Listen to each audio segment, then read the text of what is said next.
খবর 24 সাথে আপনাকে স্বাগত। নতুন নতুন খবর জানার জন্য আমাদের চ্যানেলে চোখ রাখুন। ভারতীয় রেল ইতিহাসে একটা কালো অধ্যায় ছিল 2023 সাল। ভয়ঙ্কর করমণ্ডল এক্সপ্রেস দুর্ঘটনার সাক্ষী থেকেছিল গোটা দেশ। যে দুর্ঘটনা কেড়ে নিয়েছিল 188 জন যাত্রীর প্রাণ। শুধু করমণ্ডলই নয়, ওই বছরই অন্ধ্রপ্রদেশেও ঘটেছিল আরেকটি মর্মান্তিক রেল দুর্ঘটনা। প্রাণ হারিয়েছিলেন 14 জন, আহত হয়েছিলেন কমপক্ষে 50 জন। সেই দুর্ঘটনার কারণ নিয়ে ধোঁয়াশা ছিল এতদিন, অবশেষে তা দূর হল।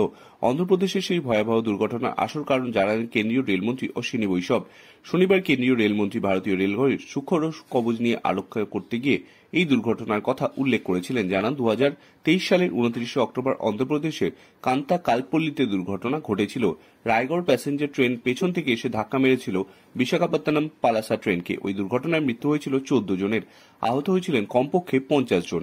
রেলমন্ত্রী জানান, দুর্ঘটনার আসল কারণ ছিল ট্রেনের চালক এবং সহকারী দুইজনেই মোবাইলে ক্রিকেট ম্যাচ দেখতে ব্যস্ত ছিলেন। ট্রেন কোন লাইনে ঢুকে যাচ্ছে সেদিকে তাদের হুঁশ ছিল না। রেলমন্ত্রী অশ্বিনী বৈষ্ণব বলেন, আমরা এবার ট্রেনে এক বিশেষ ধরনের সিস্টেম বসাচ্ছি যা এই ধরনের অমনোযোগী কাজকর্মকে ধরে ফেলবে। লোকো পাইলট বা অ্যাসিস্ট্যান্ট পাইলট যেন মনোযোগ দিয়ে ট্রেন চালান তাও নিশ্চিন্ত করবে এই system.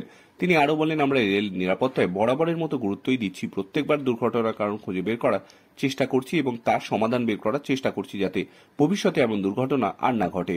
Commissioner of railway safety পূর্ণাঙ্গ রিপোর্ট পেশ হওয়া এখনও বাকি, তবে প্রাথমিক তদন্তেই জানা গিয়েছিল অন্ধ্রপ্রদেশের দুর্ঘটনার জন্য দায়ী ছিল রায়গড় প্যাসেঞ্জার ট্রেনের চালক এবং অ্যাসিস্ট্যান্ট চালক। ওরা দুটি অটো সিগন্যাল নিয়ম ভেঙেছিল। দুর্ঘটনায় ওই দুই চালকেরই মৃত্যু হয়।